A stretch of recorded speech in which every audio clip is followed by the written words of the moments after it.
Okay, today we're going to do the Gemarah from Parashat Tzav, from Monday, from Chok L'Yisrael. Tanu Rabbanan, מחנה היוצאת למלחמת הרשות, מותרים בגזל עצים יבשות.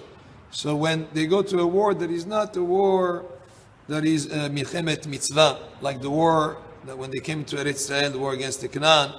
So this melchet reshut, what happens in a situation like that? They're permitted to take the dry wood, and for sure also the fresh wood, but the dry wood, which usually is used as fuel, they're allowed to take it and use it. Rabbi Yehuda ben Tema omer, avchonim bechol makom makom. They're also allowed to take camp, to make a camp, any place where they want. Chol makom umakom shenergu sham nikbarim. And the place where they would die, if the person was killed in the war, he's buried in the place where he's killed. Otherwise, he's acquired that spot for him to be able to be buried. Mutarim begezel etzim yeveshot. He says, what do you say? He said that they're permitted to take and to commandeer, like dry wood. Wait a minute. Gemarah is asking a question. Hi, takanta di Yoshua. This was an enactment of Yoshua when he entered Canaan. You know why? The Gemarah is going to tell us why. The Amarmar, because the master says, Asara tenaim itna Yoshua. There were 10 different decrees that Yoshua made, 10 different stipulations that he made. Number 1, what was the first one? Sheyu marim bechorshin, that they will be allowed to feed their cattle bechorshin in the woods, even though the woods belong to people. If a person had a field that's full of trees, or in the woods, people will be able to be mar'in, to be bringing their animals to graze there. Laktin etzin misadotehen. And also one of the takanot that he made is to be able to gather wood from other people's property. Okay, so there's something that was Yoshua bin Nun made the takana.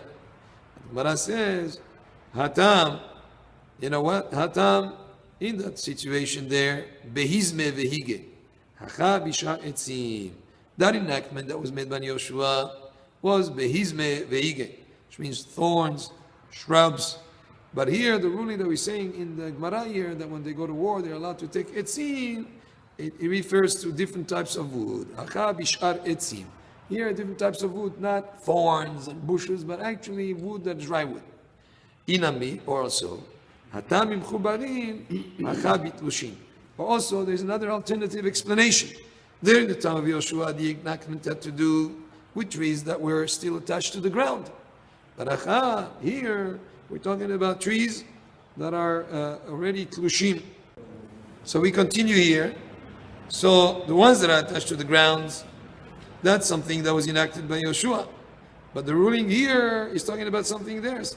Talking about they were already cut by the owner, and he cut them for his own needs, for fuel for his own household.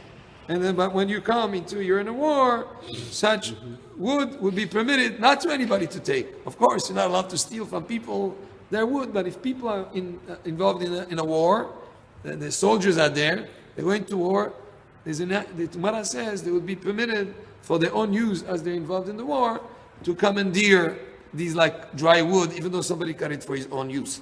I mean, I know that in Israel during the 6-Day War and earlier wars, the army took cars of people, right?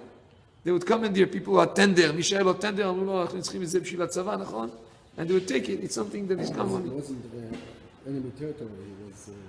Yeah, but still, the whole idea that you have to help the soldiers when there's time of cherem, time of urgency, times of danger, then there's certain rules that are bent in the sense that you're allowed. So while Yoshua said you could cut trees that were still connected to the ground, the Gemarah says if there's a milchemet reshut, that we give you one more step. You can take even wood that has been already cut and laying there on the side, that you can be allowed to take it. Okay, but there's another alternative explanation. There, in the case of Yoshua, was lachin when the wood was still moist, which is not usable immediately for fuel. But here, we're talking about dry wood that's already dry now. It's usable as fuel, and you can still take it. Rabbi It says they're allowed to camp anywhere they want. In the place where they die, that's where they can be buried. Gemara says pshita. It's an obvious thing. Met mitzvahu. It's a met mitzvah. It's a person that died. It's a met mitzvah to bury. He died in the war. Umet mitzvah kana mekomo. Met mitzvah acquired the place where he dies. That's where you bury him. We're talking no, even that he has kovrim. In other words, met mitzvah is somebody who doesn't have kovrim, has no, nobody there to bury him. Therefore, he acquires the place. He doesn't have relatives, etc. But here, here it's different. He has kovrim, but still it acquires this place. So it's not so pshita. The Tanya is met mitzvah koshen lo kovrim. Anyone that doesn't have like people to bury him. Korev aherim onim oto enze met mitzvah. If you can call it other people are there present, then he's no longer met mitzvah. Only when you find him by yourself, that you bury him, because there's nobody else there. And it acquires his place. Umet mitzvah kana mekomo. How can you say met mitzvah kana mekomo? Ve'atanya motze met mutal bisratya. How can you say that a met mitzvah where he dies acquires his place? He gets title to that area where he's laying? No. We heard met mutal bisratya if he's laying in a public place. Mefaneu li min sratya or li small sratya. He can move him to either the left or the right. Sadebur vesadenir, fanes debur. If he was like Sadebur, there was two different type of fields there.